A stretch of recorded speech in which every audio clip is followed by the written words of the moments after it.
RMC, Laël, l'amour et vous, Brigitte Laël. On attrape notre fil d'Ariane. Il paraît qu'on va croiser beaucoup de moustachus durant le mois de novembre. Vous allez vous faire pousser la... Est-ce que Frédéric Salman va se faire pousser la moustache? On lui pose la question, est-ce que vous allez vous faire pousser la moustache, Frédéric Salman? Je vais commencer demain matin. Il aurait fallu commencer en fait le 1er novembre. Je vais vous expliquer pourquoi. Pourquoi? Parce que c'est la 8e année consécutive du Movember. C'est un mouvement qui a été lancé pour récolter des fonds dans la recherche sur les maladies masculines dont on parle peut-être pas assez, à savoir le cancer de la prostate et le cancer des testicules. Et donc, vous l'aurez compris, Movember et de la je vois pas le rapport avec la moustache. J'y viens. Écoutez bien, Movember, contraction du mot moustache et du mois de novembre.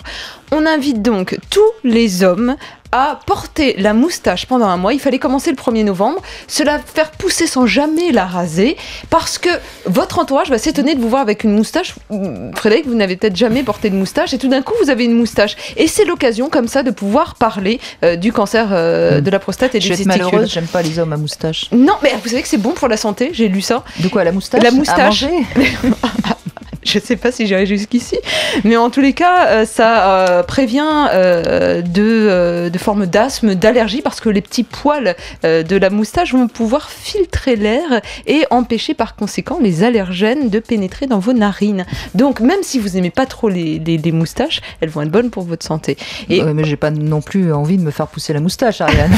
Non, mais vous pouvez soutenir votre mari, peut-être qu'il voudra se faire pousser la moustache, et donc du coup être là, parce que vous pouvez vous inscrire sur le site Movember.com. On est capable quand même d'entendre n'importe quoi, Frédéric Salman. La moustache qui servirait de filtre à l'air, franchement... Alors, le principe de la moustache, d'abord, c'est pour qu'elle soit bien lavée. Parce qu'un certain nombre d'hommes qui portent la moustache, à force que ça trempe un peu dans tout, ça finit par arrêter. Ça n'est pas très, très reluisant. On voit le déjeuner. Et j'ajouterais, puisque vous parlez des maladies... Si ce n'est que le déjeuner encore. Si c'est que le déjeuner, tout va bien.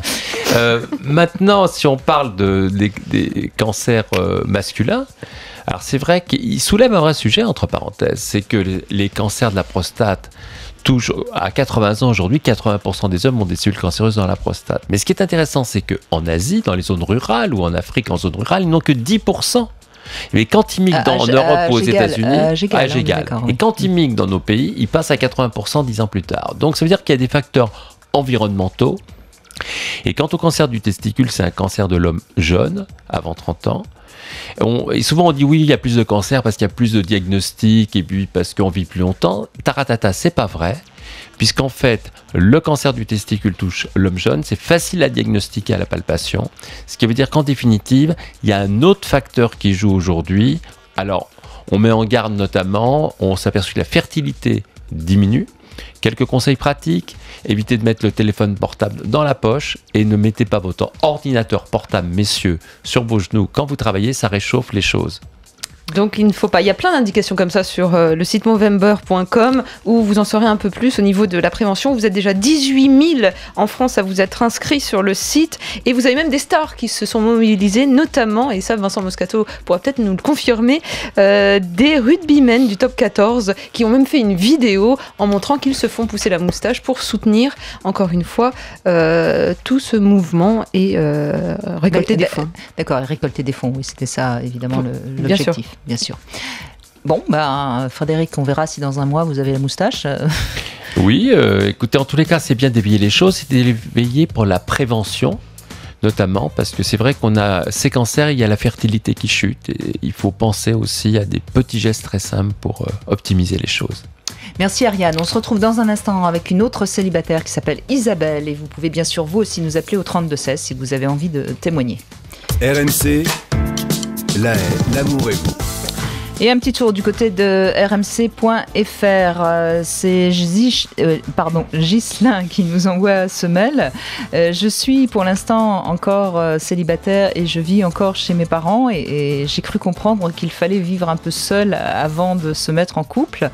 Est-ce que c'est possible quand on n'a pas beaucoup d'argent? Donc voilà, je voudrais savoir comment je peux appréhender la solitude tout en restant chez mes parents. Voilà, alors ça vient du fait que j'ai fait j'ai lancé ce vote, je disais qu'on devrait tous connaître au moins 1 an de célibat pour mieux vivre à deux. Je trouve que trop souvent, les jeunes quittent leurs parents pour se mettre en couple et finalement, ils n'ont pas assez appris, en quelque sorte, à être eux-mêmes, quoi. Oui, c'est un danger de passer trop vite. Il faut apprendre à trouver ses propres repères, à mieux se connaître, et ça permet d'avoir après des couples beaucoup plus durables.